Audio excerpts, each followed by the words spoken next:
A major part of this job is cutting out the joints between the bricks and the joints between the stone that have eroded out over time with wind and water action. So every single joint in the bell tower from top to bottom has to be cut out and repointed. Every single joint? Yeah, it's every joint. Yeah.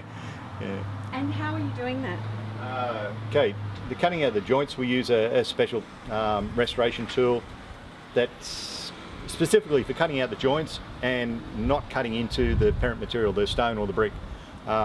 It's a dusty, messy job. Thankfully, we're nearly all done now. So, how far do you actually have to go in? We've been cutting out the joints about 20 millimetres deep. Yeah, and then we wash out the dust and the debris, and then we point the joints.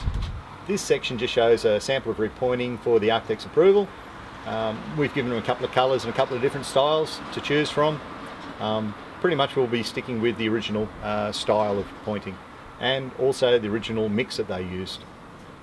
Is that an old recipe? It is. We've actually cut out some of the mortar of the joints, sent it off for chemical testing to find out exactly what it was composed of so we can get as close as possible to the original mix.